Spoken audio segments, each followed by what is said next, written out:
que el Ecuador eligió. Y tuvimos las elecciones presidenciales de 1979, dando como resultado la presidencia de Jaime Roldós Aguilera y la vicepresidencia de Osvaldo Hurtado, quienes ganaron en estas elecciones presidenciales. Recordemos que Jaime Roldós Aguilera marcó el retorno a la democracia en nuestro país. El triunfo de la democracia se debe a que la población eligió y la población puso en el poder a Jaime Roldós y a Osvaldo Hurtado. Jaime Roldós Aguilera gobernó desde el 10 de agosto de 1979 hasta el 24 de mayo de 1981. Vamos a ver qué características tuvo Jaime Roldós en su gobierno. Inició el retorno a la democracia. Recuerde que este presidente marca el retorno a la democracia en nuestro Ecuador. Se desarrolló la modernización en el sector público. ¿En qué consiste eso? El 11 de octubre de 1979 se redujo de 44 a 40 horas la jornada de trabajo en la semana. Mire cómo hizo unos cambios estructurales con relación a los trabajadores.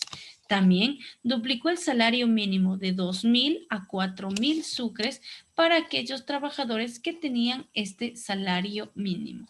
Estas medidas las tomó con relación al sector público Jaime Roldós Aguilera. Otra característica de su gobierno con relación a la educación es que impulsó el Plan Nacional de Alfabetización. ¿Qué quiere decir esto? Que las personas que lastimosamente no pudieron educarse en su nivel o en su etapa por distintas consecuencias, ya sea porque no tenían los recursos económicos, aquí lo podían hacer. El Plan Nacional de Alfabetización ayudaba a todas aquellas personas que querían educarse y terminar sus estudios, por lo menos primarios, para poder eliminar el analfabetismo que también acechaba a nuestra sociedad. Otra ayuda también que daba Jaime Roldós fue el desayuno escolar a todos aquellos niños que lastimosamente por falta de recursos económicos no podían tener o no podían salir de su hogar con un desayuno y que en la escuela lo iban a encontrar. También mejoraron los procesos de enseñanza-aprendizaje. Esto generó que el nivel de educación de los estudiantes siga avanzando para el desarrollo personal y profesional de cada uno de ellos.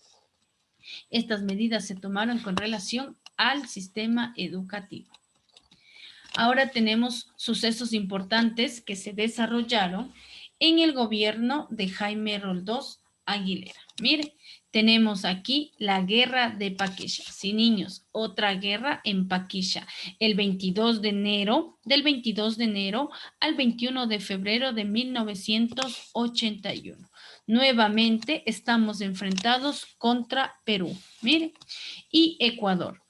¿Por qué se da la guerra de Paquilla? Si usted puede visualizar en el mapa, en esta parte de la franja amarilla, tenemos ahí la cordillera del Cóndor. En la cordillera del Cóndor tenemos ahí la zona de Paquilla. Esta zona de Paquilla, cuando se firmó el protocolo de Río de Janeiro, no se quedó delimitada, pero no se estableció a quién pertenecía, si pertenecía a Perú o pertenecía a Ecuador. Ecuador tenía cierto tipo de oficiales de ejército que estaba custodiando este lugar, también con armamento. Perú se da cuenta que Ecuador está en este lugar e invade, porque Perú reclama este lugar de Paquilla como suyo. Al no estar identificado a qué país pertenecía, los dos países consideraban que les pertenecía. Esto generó la guerra de Paquilla, que se dio nuevamente el enfrentamiento entre Perú y Ecuador. Lastimosamente esta guerra la ganó nuevamente Perú. Muy bien, cuando muere Jaime Roldós Aguilera, quien toma el poder de la presidencia va a ser su vicepresidente Osvaldo Hurtado.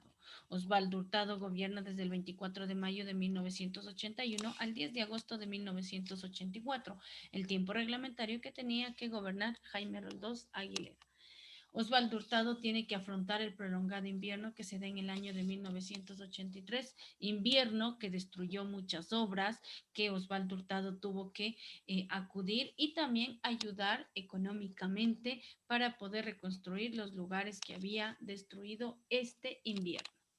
También se desarrolló el programa de electrificación rural. Mire, aquí la población del campo va a tener cierto tipo o cierta ayuda y ciertas obras con relación a la energía eléctrica en su lugar. Esto se desarrolló en el campo. Tenemos las características de Osvaldo Hurtado y podemos mencionar la sucretización de la deuda externa. ¿En qué consistió la sucretización de la deuda externa para el Ecuador? Vamos a conocer. La sucretización consistió en convertir las deudas de dólares de agentes privados ecuatorianos, es decir, estos agentes privados ecuatorianos tenían deudas en dólares que tenían que pagar acreedores extranjeros. ¿Qué hace Osvaldo Hurtado? Estas deudas las asume en sucres con el Banco Central, es decir, los agentes privados ya no van a tener que pagar a sus acreedores extranjeros, porque el Estado ecuatoriano asume sus deudas.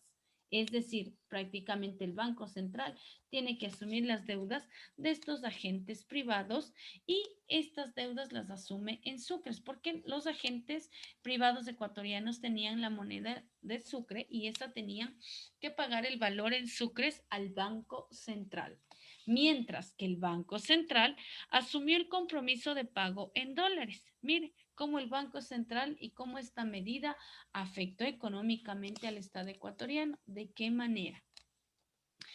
A los acreedores extranjeros, nosotros o el Estado ecuatoriano tenía que pagarle en dólares las deudas que se tenían.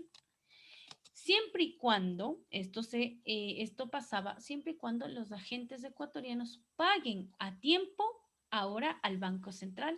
Recuerde que el Banco Central se va a hacer cargo de estas deudas, pero siempre y cuando los agentes ecuatorianos paguen a tiempo al Banco Central.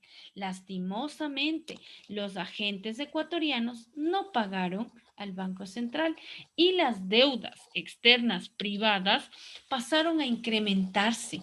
Es decir, que la deuda externa incrementó nuestra deuda pública. Mire, en esto consistió la sucretización de la deuda, es decir, el Estado ecuatoriano asume el pago de la deuda y a los acreedores extranjeros, mientras que los agentes privados ecuatorianos tenían que pagar al Banco Central, pago que no se dio.